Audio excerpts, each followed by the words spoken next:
A very good morning to you all. It's a pleasure to be here at 2025 Annual Directors Conclave hosted by the IOD. At this moment, I would congratulate the Institute on completing its 35 years of enduring commitment to promote good governance. The Institute of Directors has been playing an important role in promoting leadership excellence and strengthening the effectiveness of boardrooms across the corporate landscape. Today, we are living in a time of rapidly changing geopolitical dynamics and rising uncertainty. The emergence of disruptive new technologies and growing geo-economic fragmentation are reshaping how businesses operate and how they survive. In this evolving landscape, company boards are facing challenges that are complex, fast-moving, and often without precedent. It's therefore more critical than ever that the boards remain alert, agile, and equipped with the right tools, insights, and support to navigate this new reality. I am confident that deliberations today among such an experienced group of board leaders will not just share knowledge but shape perspectives. So the first question I raise is, who is holding the compass? Now, when I was thinking about the board leaders, I found myself asking a simple question. What image best describes a company today? And I kept coming back to this. Imagine a company as a ship. The CEO is at the helm, confidently steering toward quarterly targets. The engines are roaring, the markets are shifting, the weather is unpredictable. But here is a question. Who is watching the compass? Who is scanning the horizon for ethical fog, for reputational storms, for regulatory icebergs? Because it is not enough to move fast. We have to move in right direction, and that is the very purpose of corporate governance. Now imagine that ship isn't steered by just one captain, but a team of navigators, each with different instruments, different vantage points, but a shared responsibility to keep the journey safe, legal, honorable. This team is the board. Today, we are not here to revisit what corporate governance has been. We are here to ask with urgency and honesty what it must become.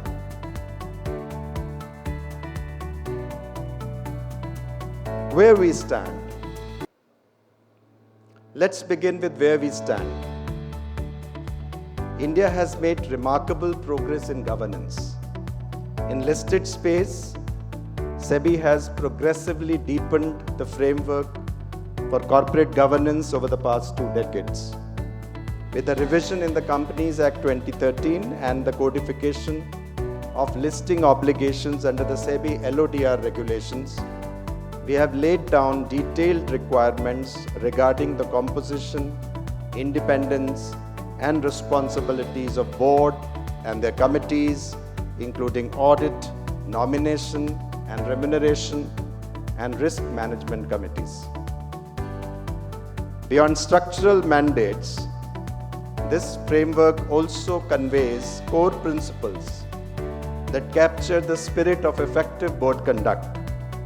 It calls upon directors to act with integrity and purpose, to question and engage with management without bias or hesitation, and to offer thoughtful scrutiny of strategy and risk. Boards are encouraged to think independently, apply sound judgment, and uphold the broader interest of stakeholders through transparent and principled decision-making. The foundation is strong thanks to the robust regulatory evolution, improved transparency, and the formalization of board structures. But a foundation is not a fortress. Boards often devote significant time to reviewing detailed compliance packs, while important signals about organizational culture are barely discussed. And I think to some extent we regulators are also responsible for it. Too much of compliance. Independent directors sit at the table, but are they being heard or simply counted? We have diversity on paper, but do we have diversity of thought? And most importantly, are we treating governance as a breathing value or just a checklist? Because too often, form overshadows intent. And this gap between structure and spirit is becoming harder to ignore. The world we are operating in has fundamentally changed. We are not merely in boardroom 2.0. We are in boardroom reimagined. Let me explain. Markets are no longer driven purely by financials. Stakeholders now ask, what do you stand for? What are you doing for the planet, for your people, and for the public trust? Startups go public with soaring valuations, but no profit history. AI models make pricing and hiring decisions.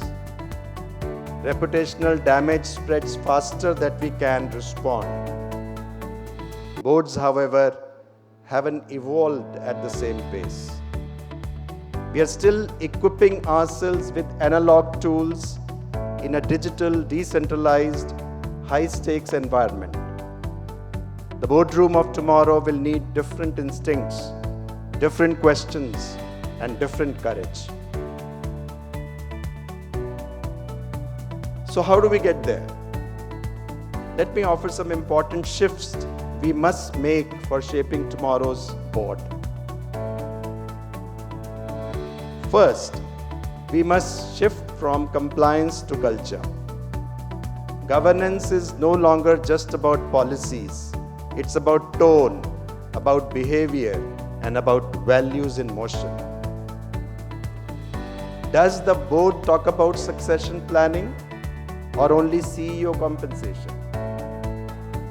Does it probe culture or leave that to HR? Does it review whistleblower trends with curiosity or with defensiveness?